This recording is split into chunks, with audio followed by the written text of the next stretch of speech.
अंगात लेखणीत होती क्रांतीची धार, शब्दात दडला जनतेचा हुंकार. बाबासाहेबांना अर्पिले फकीराचे मान, समतेच्या वाटेवर उजळला हिंदुस्थान, समतेच्या वाटेवर उजळला हिंदुस्थान. नमस्कार आयोजक आणि परीक्षक व माझ्या स्पर्धक मित्रांनो, मी स्पर्धक कोड क्रमांक 13 या व्यासपीठावर विषय मांडते लोकशाहीर अण्णाभाऊ साठे यांचे फकीरा या कादंबरीतील सामाजिक विचार.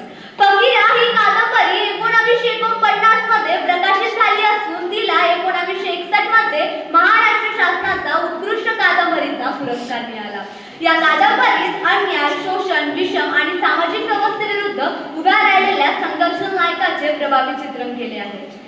अण्णाभाऊ साठे यांनी भारतरत्न डॉक्टर बाबासाहेब आंबेडकर यांच्या झुंजार लेखणीतून अर्पण केले आहे. हे आत्मसमर्पण केवळ औपचारिक नसून समता, स्वातंत्र्यता, बंधुता, सामाजिक न्याय आणि मूल्यांप्रती लेखकाची निष्ठा व्यक्त केली आहे.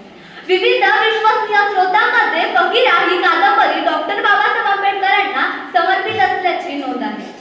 आत्मसमर्पणातून अण्णाभाऊ साठे यांनी आंबेडकरांच्या विचारांना आणि सामाजिक परिवर्तनाच्या कार्याला मानाचा मुद्रा केला आहे. त्यामुळे फकीरा ही केवळ एक कादंबरी न राहता अन्यायाविरुद्ध लढण्यासाठी स्वाभिमान अभिमानाची प्रेरणादायी गाथा ठरते.